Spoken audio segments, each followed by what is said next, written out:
welcome back to my YouTube channel. So it's me, Rose Ann, once again. So medyo matagal-tagal din ako nakapag-vlog, pero now finally nandito na ako guys, nakapag-upload na ulit at hindi na kasi busy. So ngayon, yung araw pupunta kami ngayon doon sa aming pwesto, sa aming dalawa ng pwesto. By the way guys, para ma-update kayo, yung una naming pwesto, di ba nag-upload ako last June 2024 ata yon, na mag-open kami ng bagong business, fried chicken business. So, ngayon, finally, after 1 year, nakapag-open naman ulit kami ng another branch. At ngayon, nagkaroon ako ng sistema sa aking negosyo na yung lulutuin ay mayroon akong production area which is dito sa aming bahay, dito sa aming barangay sa Pasig. So, ang ginagawa namin, doon na namin lahat pinaprocess sa bahay. Tapos dinideliver na lang namin sa mga pwesto namin yung lulutuin.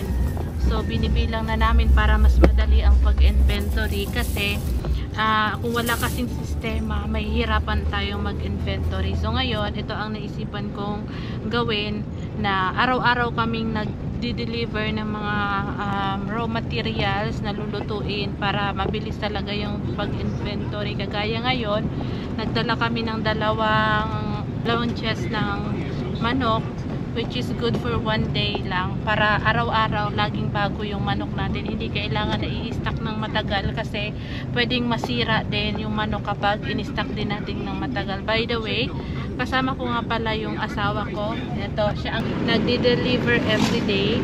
So, kinatyagaan lang namin. So, kahit sobrang layo guys, imaginein mo, araw-araw kaming bumiyabiyahe ng 52 kilometers galing sa bahay papunta doon sa mga aming pwesto, sa aming mga branches.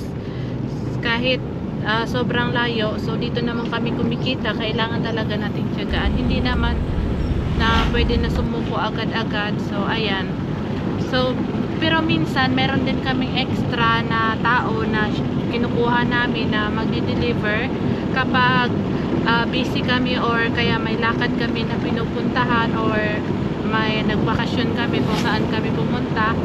So may kinukuha naman kaming tao na tagapag-deliver. Yun nga lang, nagpo-motorbike. So sobrang layo guys na binabiyahe ng asawa ko araw-araw.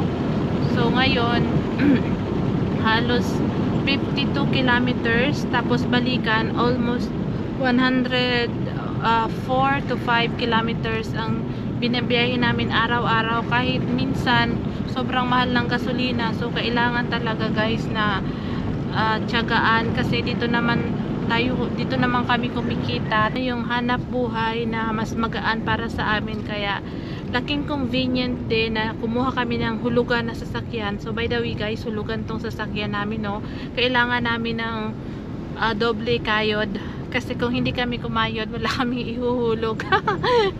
So yun, so hopefully this year, bago matapos ang taon, nagbabalak din kami guys na kumuha pa ng other pwesto. Sana ipagkaloob at sana makakuha kami ng maganda pang pwesto, another pwesto naman. At kailangan ko pang magkausap pa ng mga tao kasi guys, hindi ako basta-basta guys nakakakuha ng pwesto kasi ang hirap din kasi kumuha ng mga trusted na tao na iiwan mo sa pwesto mo, tapos ito yung gagawin, isasabihin mo lang yung gagawin, dapat ganito, iti-training pa.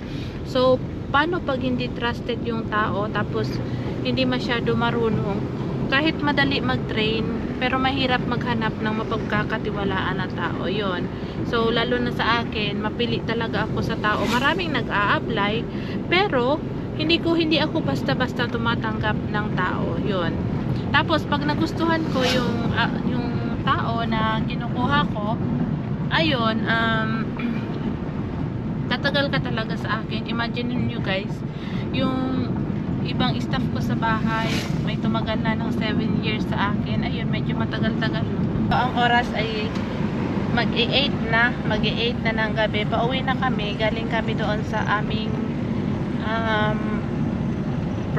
mga branch. Sinintay namin kasi na mag-close yung mga store kasi pag ganitong mga oras, pag simula 6 PM hanggang 8, marami kasi ang bumibili. Halos pila yung bumibili. Kailangan ng mga staff na makakatulong sa pagtitinda. Kaya ito, pagkahapon talaga pumupunta kami doon para tulungan sila sa pagtitinda.